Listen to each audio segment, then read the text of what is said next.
le développement de l'agrophotonique sur nos territoires, l'Agnon Trégor Communauté a été chef de file et a confié le pilotage du projet à Photonix Bretagne. Le but du projet a été de construire un cadre d'échange entre les partenaires des deux côtés de l'Atlantique et de permettre de mieux connaître l'offre d'agrophotonique et ainsi de s'ouvrir à de nouveaux marchés. Depuis 3-4 ans, la plateforme s'est spécialisée dans les applications autour de l'agrophotonique. Ça veut dire toutes les technologies de la lumière, l'optique, les lasers, les capteurs, appliquées aux problématiques des filières agricoles, agronomiques, agroalimentaires. On peut notamment citer différentes têtes de mesure comme les imageurs hyperspectraux, des lidars multispectraux qui permettent les mesures à distance ou des pinces foliaires pour mesurer la couleur des plantes directement au champ. Avec des usages dans les sciences agronomiques mais également pour orienter les décisions agricoles au quotidien ou dans les filières de transformation ou d'approvisionnement des agriculteurs français. On voit aujourd'hui que de plus en plus pour avoir de la robustesse dans les capteurs, les technologies utilisant la photonique vont certainement être celles qui vont se développer le plus dans les années à venir.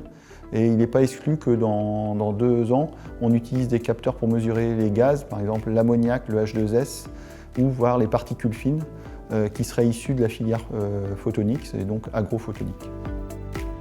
Il y a une application qui nous intéresse, qu'on a testée cette année à Terre d'Essai, c'est l'utilisation d'outils non destructifs pour prédire la qualité des produits et leur durée de conservation. Un exemple en cours où on a testé l'utilisation de la spectroscopie dans le visible dans le proche infrarouge pour prédire la qualité des butternuts et leur durée de conservation. Nous avons démarré un projet qui s'appelle HipOptics avec Photonix Bretagne et Technovet Ekin. L'objectif est de développer un système avec traitement embarqué des spectres afin de déterminer la qualité des aliments pour chevaux, les fourrages, les céréales.